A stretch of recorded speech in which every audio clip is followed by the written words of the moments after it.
Écoutez, un grand merci à tous d'être là. Nous, les pêcheurs, on est très contents d'avoir du soutien. Vous avez dû voir que quelle entreprise, on supprime 37% de son chiffre d'affaires, c'est une catastrophe. On n'a pas été défendu. Bien souvent, tous les ans à Bruxelles, on nous propose moins 20, moins 10. Bon, ça négocie, on se trouve avec moins 5. Bon, mais là, moins 37, personne n'a négocié.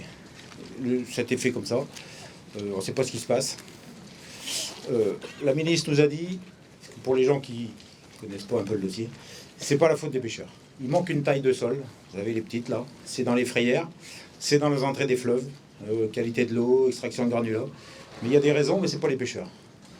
Vous savez, on a atteint depuis 2018 le RMD, rendement maximum durable. J'explique un peu pour les gens qui ne sont pas...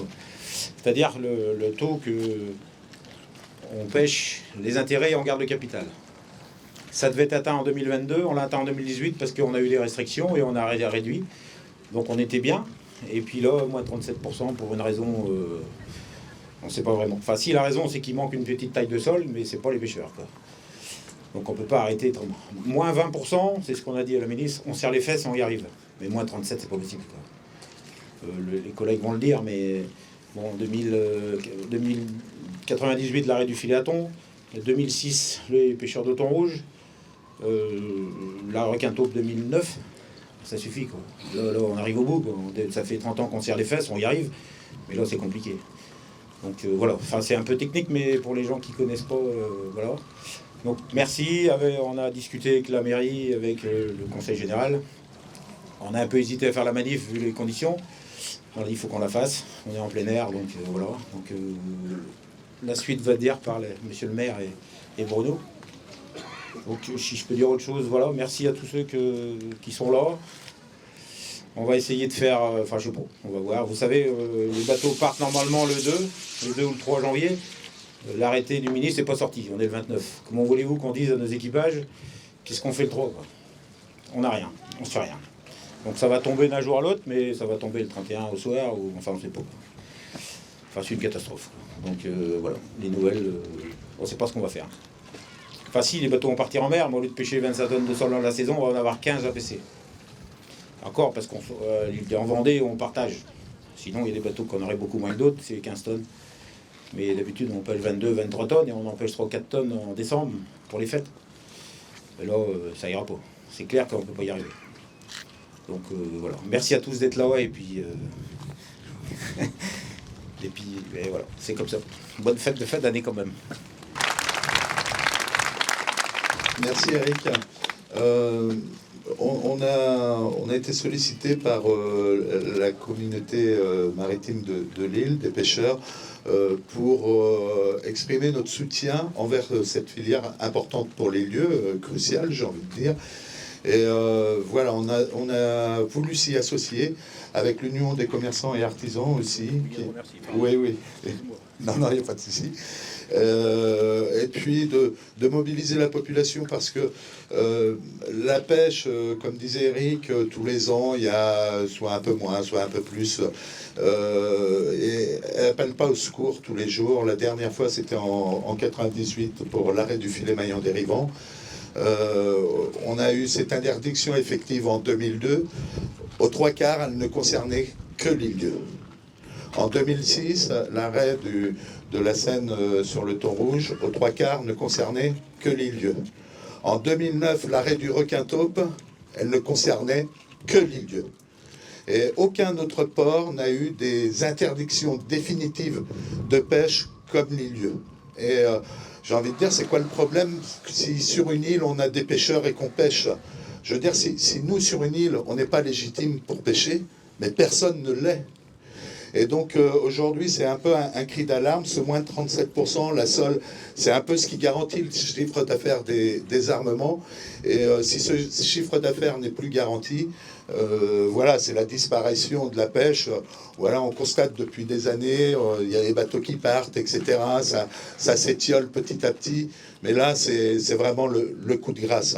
Et donc, c'est pour ça qu'on a souhaité appeler à l'aide à la population pour soutenir notre pêche, cette volonté d'avoir voilà, une île avec des pêcheurs et pas une île qui meurt.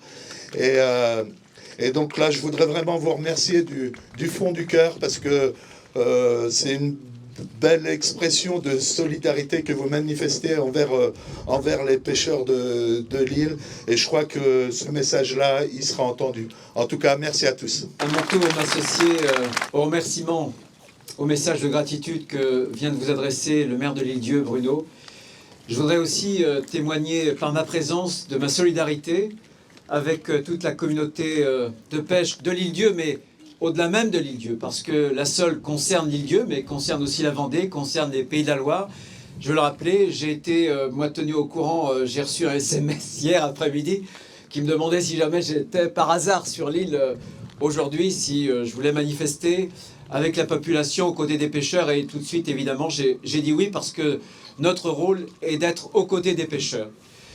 Et vous avez répondu nombreux. Et je vois à travers les visages que je connais un petit peu, des gens de l'île, des gens qui sont sur l'île l'été ou au moment des vacances, mais aujourd'hui, on est tous îlets. Et aujourd'hui, notre cœur d'îlet saigne et souffre parce qu'on sait que l'Île-Dieu sans la pêche, bien sûr, ça ne serait plus l'Île-Dieu. J'ai connu, et Eric et puis Bruno viennent d'en faire la liste, j'ai connu depuis une trentaine d'années, moi aussi, l'arrêt des techniques de pêche. La première, c'était le filet maillant dérivant, c'était ensuite le requin taupe, ça a été ensuite un certain nombre d'autres décisions qui, à chaque fois, ont porté un coup à nos pêcheurs, à nos entreprises artisanales. J'ai connu, comme beaucoup d'entre vous, et en tout cas, comme les îlets, j'ai connu l'Île-Dieu, où on avait une centaine de bateaux. Aujourd'hui, il y en a à peine 25 bateaux. J'ai connu, comme vous, et comme certains îlets, l'Île-Dieu, au moment de la fête de la mer, avec un port, avec des bassins qui étaient remplis de bateaux, à touche-touche, et qui arboraient fièrement des fanions qui étaient de toutes les couleurs, aussi nombreux cette journée-là qu'on peut compter d'étoiles la nuit. J'ai connu cette île-là. J'ai connu l'Île-Dieu comme la première île de France, le premier port-tonnier de France. Et aujourd'hui, l'Île-Dieu est désormais, mon cher Bruno, tu vas me le confirmer, mais je parle sous ton contrôle, la seule île du Ponant qui possède encore un port de pêche, encore des entreprises avec des pêcheurs. C'est la seule désormais. Et aujourd'hui, c'est un nouveau coup. Parce que la seule pour l'Île-Dieu, c'est quelque chose de capital, comme pour l'ensemble des ports vendéens. C'est un poisson noble, c'est un poisson qui approvisionne tous les marchés, notamment les marchés de France. Mais cette décision, elle est ressentie comme terriblement injuste. Elle est injuste parce que ce que n'ont pas dit Eric, ce que n'a pas dit non plus Bruno, mais moi je vous le dis, c'est que depuis un an, les pêcheurs se battent avec un prix du gazole. Vous en savez quelque chose, vous, qui faites vol plein de temps en temps à la pompe, mais eux, ils le font pour leur travail aussi. Et ce prix, il a doublé. Le prix des matières premières qui leur sert à armer leurs bateaux, ce qu'on appelle l'avitaillement, il a augmenté de pratiquement d'un tiers. Et au moment où justement il doit faire face à des coûts qui sont en train d'exploser, à des charges qui sont en train d'exploser, à ce moment-là, il y a un autre coup fatal où on va leur priver de 37% pour certains de leur chiffre d'affaires. C'est quelque chose d'autant plus insupportable que c'est une décision qui était, on l'a appris récemment, mais le Parlement ne n'était pas informé, mais qui était dans les tuyaux depuis 2019. Qu'est-ce qu'ont fait ceux qui nous gouvernent depuis 2019? Est-ce qu'on s'est battu pour les pêcheurs? Est-ce qu'en France, on considère que la pêche est encore un trésor? Ou est-ce qu'en France, on considère que la pêche, ça n'est plus qu'une variable d'ajustement? Moi, je suis un Vendéen de l'intérieur. Je vis non pas au contact des pêcheurs, sauf quand je viens sur l'île. Je vis au contact d'agriculteurs. Je peux vous dire que si on faisait ça aux agriculteurs, vous verriez le bazar qu'il y aurait sur le continent. Vous verriez un peu comment les campagnes vendéennes, mais françaises, pourraient gronder. L'Europe, elle a été bâtie pour la prospérité. Elle n'a pas été bâtie pour mettre à mal des ports de pêche, des entreprises et des pêcheurs. L'Europe qu'on veut, nous, c'est une Europe qui puisse soutenir nos entreprises, nos pêcheurs. La pêche, c'est plus que la pêche. C'est une économie, bien sûr. C'est du tourisme. Mais ce sont des traditions. C'est une culture. Et on arrive à un moment donné où on est en train de décourager les plus jeunes de s'investir pour leur avenir dans la pêche. Et quand on n'aura plus de jeunes dans nos écoles de pêche, il n'y aura plus de pêche tout court. Il y aura des poissons, de plus en plus, mais il n'y aura plus de pêcheurs. Est-ce que c'est cette France-là qu'on veut? Est-ce que c'est ce littoral? Un littoral qui ne serait qu'habité par des touristes, uniquement avec l'entreprise touristique. Bien sûr, il faut du tourisme. Mais la pêche en Vendée, c'est le meilleur atout pour l'économie touristique. Croyez-moi. Est-ce qu'on peut supporter aujourd'hui qu'alors que les bateaux-usines chinois se multiplient, sont en train de racler tous les océans du monde, et qu'à ce moment-là, on risque de mettre à terre notre pêche qui est la pêche artisanale, avec à l'île-dieu des techniques de pêche qui sont des techniques sélectives, qui font attention à leur prise, qui sélectionnent les poissons. Alors vous comme moi, et encore plus les pêcheurs, ils savent bien qu'ils sont attachés à la ressource, parce que eux, c'est leur condition de travail, c'est leur vie. Ils ne sont pas suffisamment fous pour mettre un terme au stock halieutique, comme on dit, aux poissons. Simplement, ils veulent que l'Europe les protège. Ils veulent que, à chaque Conseil européen, ils ne tremblent plus. Et que quand il y a des décisions difficiles à prendre, parce que le stock de poissons est en cause, alors il faut des plans, non pas sur 1 an, mais sur 3 ans, sur 5 ans. Comment voulez-vous qu'une entreprise qui n'a pas d'horizon puisse s'adapter instantanément? C'est la condamner. Donc il faut bien sûr préserver les stocks halieutiques, mais il faut d'abord préserver nos pêcheurs, préserver la pêche, parce que vous comme moi, quand on parle d'agriculture, vous êtes pour les circuits courts, ben moi je suis pour les circuits courts, aussi pour la pêche. Alors comment expliquer que dans nos assiettes, en France, les 2/3 de nos poissons viennent de l'étranger? Ben nous, moi comme vous, je veux que les poissons que je mange viennent d'abord, peut-être de l'île-dieu, ça serait évidemment le meilleur, mais d'abord de tous les ports français de France. Alors, on va continuer à Paris, au Parlement, et les pêcheurs le savent, à se batailler, à se bagarrer, mais il faut montrer absolument qu'on est unis derrière nos pêcheurs, parce qu'on sait très bien que le poids numérique des pêcheurs est tel que, bien souvent, pour des gouvernements successifs, je ne parle pas uniquement de ces gouvernements-là, soyons larges, le problème de la pêche, c'est pas seulement d'aujourd'hui, mais je pense que c'est devenu vraiment, comme je le disais tout à l'heure, une variable d'ajustement. Donc il faut entourer nos pêcheurs pour démultiplier l'action de nos pêcheurs. La pêche, c'est plus que la pêche, c'est notre culture. À quoi ça servirait demain que la Vendée, qui voit partir tous les 4 ans le Vendée Globe, ne soit plus que, finalement, le port d'attache du Vendée Globe, mais vidé de ce qui constitue le sel de la terre vendéenne et de notre littoral, c'est-à-dire la pêche et nos pêcheurs.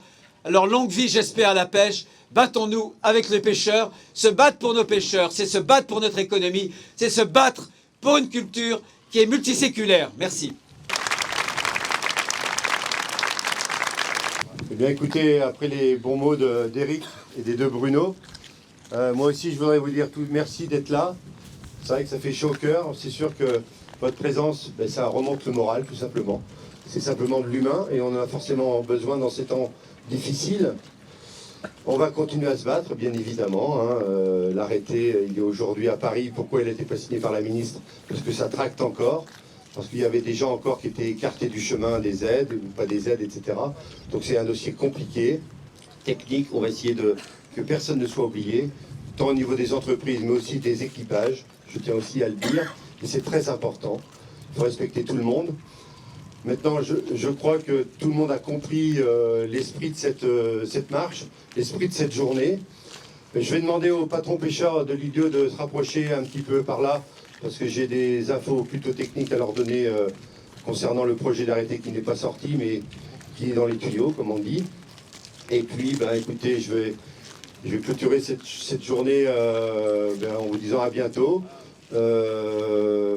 On va essayer, mais je m'y engage aussi, de vous tenir informé de la suite des événements, parce qu'aujourd'hui, bon, voilà, vous avez une information, et on vous donnera effectivement je dirais la suite des événements. Vous devez aussi être informé de ça.